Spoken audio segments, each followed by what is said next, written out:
All right, so many of us, just like me and Natalie, still working from home. Well, what does that mean for workers' compensation cases? What happens if something happens and you're actually injured at your own home, your own house where you are working? Well, we know the person to turn to maybe get some of those questions answered. Joining us this morning again, Katherine Stone from Injury Florida Law. So good to see Good to see you too. It's been a while. Yes, it has. And this has been quite the year. And I think this is so fascinating. And what's interesting about what we're diving into is you were telling me there's already been a case that's looked at this prior to what 2020 has handed out Right. this year. So there was a case that came out in April of 2019. So about, a year and a half ago, a year prior to everyone being sent home because of COVID. And it involved believe it or not, a workers' compensation adjuster who was working from home. She tripped over her dog in her kitchen while trying to get a cup of coffee on a coffee break. Now, if she had been working in the office and the employer allowed dogs and the same thing happened, I think more than likely it would have been found compensable, meaning that workers' comp would have been responsible for her injuries. However, the First District Court of Appeals, which hears all workers' compensation cases in the state of Florida, they came up with a decision that they felt that it should not be covered under workers' compensation. And it really sent a lot of shockwaves through the workers' compensation community. And there was a heavy dissent to that opinion.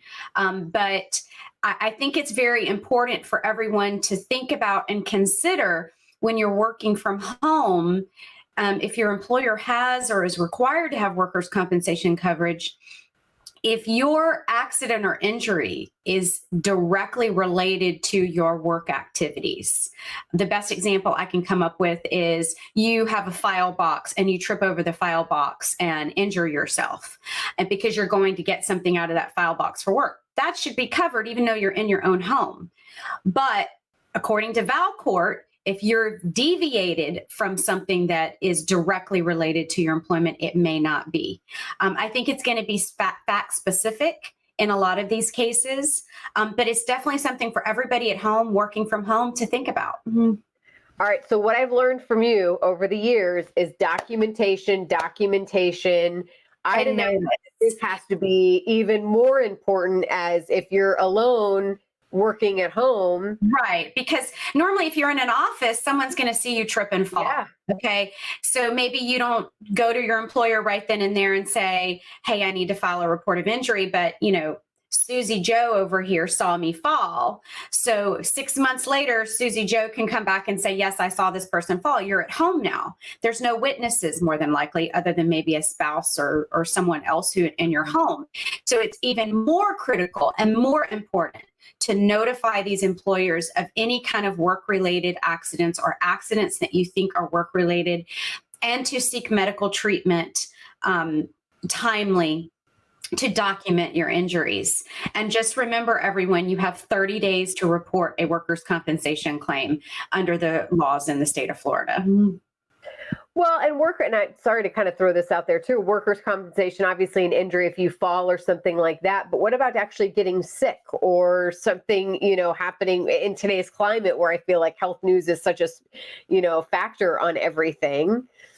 You mean getting sick from either whether it be COVID or whether it be, I don't know, just because we're all under these new working conditions. And for COVID, it's still going to fall underneath the occupational exposure category within the work comp statute. And it's an extremely hard statute to qualify for. However, the governor did mandate that any state employee, such as, healthcare workers or police officers, your first responders, they will automatically be guaranteed workers' comp coverage for their COVID-related diagnosis and anything that transpires after that, unless for some reason they can prove that maybe the person was out at a party and everybody from the party got it. But they're not typically arguing those cases right now. The private employers, your employee comes to you and says, I've got COVID from, being in this meeting with everyone. that right now, you're not guaranteed workers' comp coverage. You're not given the same privilege that a state worker is given under the governor's mandate. So those particular claims are not as easy. Some attorneys are not taking them. I think they're very fact specific. I've taken a few that I felt were going to be easy to justify. And then there's some that they're just the facts. It would be too hard to prove that the person got the COVID from the employee, the work site.